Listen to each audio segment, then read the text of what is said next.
Nakahanda itong umatake upang protektahan ang sarili at tingnan nyo naman kung paano ito magpalit ng balat.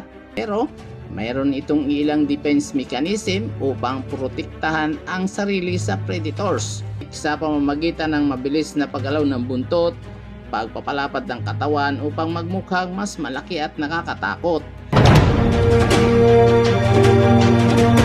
Tahimik, ngunit alerto ang ahas na ito. Dahil ang ginagawa niya ay isang defense posture. Isa ito sa kanyang mga paraan upang itaboy o takutin ang predator o anumang banta sa kanyang buhay.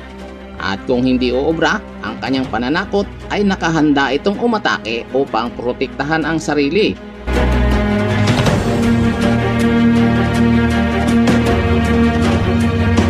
Ang isang ito naman ay hugis Chris Sword at akala mo'y patay na, pero bigla pala itong aatake.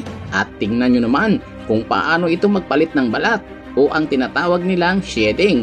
Maaaring para sa iba ay nakakakilabot ito, pero para naman sa mga snake lover ay satisfying ito at nakakamangha itong panoorin. At swerteng araw ang mag-alaga nito, lalo pat ang 2025 ay Year of the Snake. Ang corn snake ay kilala sa makukulay at kakaibang pattern ng balat nito na may halong orange, red at yellow. Dahil dito nakakapagtago sila sa mga tuyong dahon o taniman ng mais at pinaniniwalaang dito rin nagugat ang pangalan nilang corn snake. Ang scientific name nito ay Pantheropis guttatus na matatagpuan sa eastern at southern United States at northern Mexico. Maaari itong lumaki hanggang 6 na talampakan at may kakayahang mamuhay mula 6 hanggang 8 taon sa kagubatan at hanggang 20 years naman o higit pa kapag inaalagaan. Ang corn snake ay non-venomous at hindi agresibo, kaya hindi sila mapanganib sa mga tao, pero mayroon itong ilang defense mechanism upang protektahan ang sarili sa predators.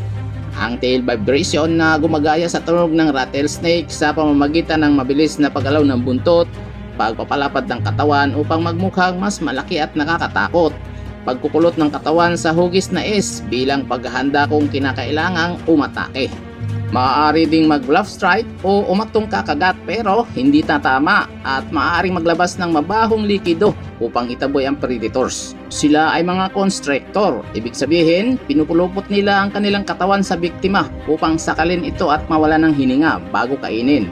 Marami ang nagsasabing best bigay ni reptile feed ito dahil madaling alagaan at kailangan lamang pakainin ng isang beses sa isang linggo. Kilalang kalmado at may mahabang buhay na maaring umabot sa 20 years ang edad at syempre abot kaya ang gastos. Sa Pilipinas naman, bagamat hindi sila endemic, mayroon din namang mga hobbyists, reptile keepers at online communities ng corn snake dito.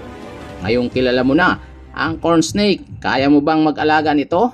Kung nagustuhan nyo ang content natin ngayon, mag-iwan lamang ng komento sa ibaba ng video ito at para manatiling updated sa atin pang susunod na mga upload, siguraduhin mag-subscribe. I-like na rin ang ating mga videos bilang suporta.